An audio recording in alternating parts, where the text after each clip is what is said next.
여러분 반갑습니다. 오늘 같이 보실 하나님의 말씀은 마태복음 5장 14절에서 16절입니다. 너희는 세상의 빛이라. 산 위에 있는 동네가 숨겨지지 못할 것이요 사람이 등불을 켜서 말 아래에 두지 아니하고 등경 위에 두나니 이러므로 집안 모든 사람에게 비치느니라. 이같이 너희 빛이 사람 앞에 비치게 하여 그들로 너희 착한 행실을 보고 하늘에 계신 너희 아버지께 영광을 돌리게 하라. 아멘. 산상수훈 25번째 묵상, 빛으로 부르심이라는 제목으로 하나님의 말씀 듣겠습니다. 우리를 소금으로 부르신 주님은 우리를 또한 빛으로 부르셨습니다. 한번 생각해 보시죠. 복음이 들려지고 예수님이 믿어지기 시작하는 그 순간, 우리의 마음이 밝아졌던 것을 기억하실까요? 성경은 우리가 예수님을 믿게 된 것을 이렇게 묘사를 합니다. 어두운 데 빛이 빛이라 말씀하셨던 그 하나님께서 예수 그리스도의 얼굴에 있는 하나님의 영광을 아는 빛을 우리 마음에 비추셨느니라. 말씀 그대로 우리 마음에 빛이 비쳤어요. 여러분, 우리가 어떻게 사물을 보나요? 모든 물체는 빛을 반사합니다. 우리가 사물을 볼 수 있는 건 그 사물이 반사하는 빛이 우리의 눈에 망막에 맺히기 때문이죠. 그러므로 빛이 없으면 눈이 있어도 보지 못합니다. 당연하죠. 영적인 세계도 마찬가지죠. 진리의 빛, 성령의 빛이 없으면 절대로 하나님을 깨닫지 못합니다. 그러나 이제는 말씀처럼 빛이 비춰 비로소 살아계신 하나님을 보고 느끼고 그 실제를 경험하는 줄 믿습니다. 우리의 영혼에 그렇게 빛이 비칠 때 일어나는 일이 뭔가요? 비로소 나의 죄가 보이기 시작하고요. 몰랐던 죄가 깨달아지는 거예요. 그러면서 동시에 이런 나의 죄를 위해 십자가에 죽으신 예수님이 보이기 시작하는 거죠. 그러면서 하나님의 은혜와 사랑을 아는 거죠. 여러분, 이때 이렇게 은혜를 깨닫고 나면 기쁨과 감사가 흘러나오는 거예요. 그리고 이때 우리에게서요, 빛이 나요. 정말 그래요. 주님을 알기에 주님이 누구인지를 아는 빛, 이 마음의 확신과 기쁨을 감출 수가 없는 거죠. 신기하게도요, 만물이 새롭게 보입니다. 내 마음이 새로워졌는데 마음만 새로워진 것이 아니라 내가 보이는 모든 것들, 관계하는 모든 것들, 그러므로 나의 행하는 것들이 새롭게 돼요. 정말 그래요. 여러분, 우리가요, 감기만 걸려도 감출 수가 없어요. 반드시 감기의 증상들이 나타납니다. 사랑을 해도 감출 수가 없어요. 사랑을 어떻게 감추나요? 예수님에 대한 마음도 마찬가지죠. 반드시 드러나게 되어 있고 표현하고 싶고 흘러나옵니다. 보세요. 이런 점에서 보면 우리 자신이 빛은 아니지만 빛 되신 주님을 만나면 이 빛이 우리 안에 있어 우리를 통해 흘러가는 거죠. 이 빛이 우리 속에서부터 빛나는 거예요. 그래서 주님 말씀하세요. 나를 따르는 너희가, 다른 누가 아니라 너희가, 지금 말씀을 듣고 있는 너희가 세상의 빛이다. 너희들이 빛이다. 그러므로 여러분, 참된 그리스도인은요, 빛일 수밖에 없어요. 산 위에 있는 동네가 이 빛으로 인해 아무리 산골짜 깊은 곳에 있어도 숨겨지지 못하는 거예요. 숨긴다고 숨겨지는 게 아닌 거죠. 드러나는 거고 빛이 나는 겁니다.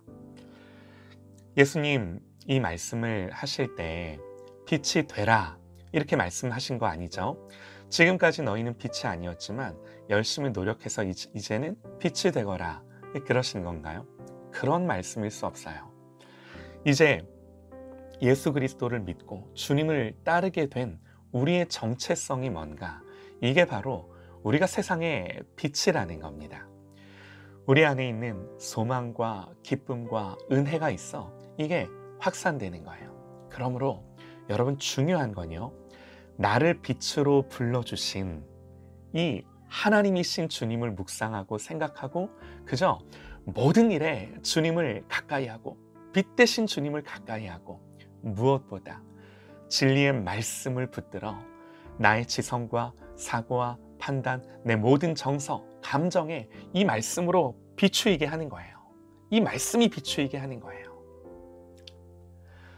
그때 내 마음에서 빛이 뿜어져 나오는 줄 믿습니다. 주님 때문에 그렇게 되는 거죠. 자, 그런데요. 문제는 이런 거죠. 방금 전에도 말씀을 드렸듯이 우리는 빛 자체는 아니에요. 분명하죠. 다만 빛이신 주님이 우리 안에 계신 거죠. 그래서 어떤 이는 이 빛을 가득 담아 찬란하게 비추기도 하지만 어떤 이는 이 빛을 드러내지 못하기도 하는 거죠. 이러한 차이는요, 그 사람이 원래의 빛과 어떤 관계를 맺으며 살아가느냐에 따라 달려 있는 것입니다. 그래서 때로는 빛을 비추기도 하지만 한편으로는 아주 희미한 빛을 내기도 하고 또 어떤 때는 빛이 아닌 어두움을 뿜어내기도 하는 거죠. 우리 안에 빛이 없으면 언제든 우리는 그럴 수 있는 거예요. 히브리서는 우리에게 말씀을 합니다. 한 번 빛을 받고 하늘의 은사를 맛보고 성령에 참여한 바 되고 하나님의 선한 말씀과 내세의 능력을 맛보고도 타락한 자들은 다시 새롭게 하여 회개하게 할 수 없나니 이는 그들이 하나님의 아들을 다시 십자가에 못 박아 드러내놓고 욕되게 함이라. 보세요. 은혜를 받은 것 같아요. 그러나 그것이 우리의 구원의 보증이 될 수 없습니다. 그러므로 나 구원 받았어. 나 예수님 믿어. 이게 끝이 아니에요. 한 번 받은 진리의 빛을 계속해서 간직하며 살아야 하고요. 그 빛이 더욱 찬란하게 빛날 수 있도록 은혜 가운데 있어야 하는 겁니다.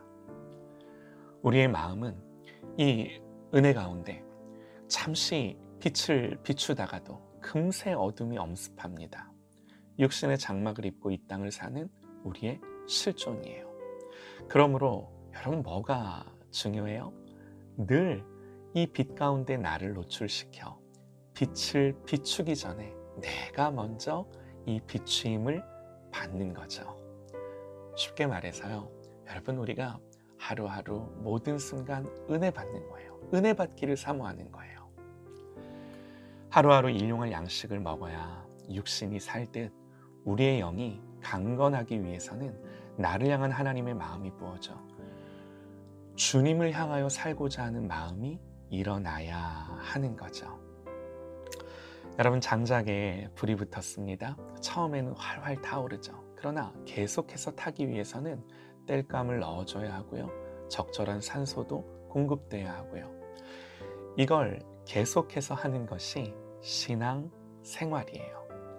그렇기 때문에 공적 예배에 참석하고요. 말씀을 듣고요. 간절히 말씀 듣기를 사모하고요. 매일 성경을 묵상하고 기도하고 무엇보다 정말 성령님과 교통하며 교제하는 삶을 살아야만 합니다. 반드시 그러합니다.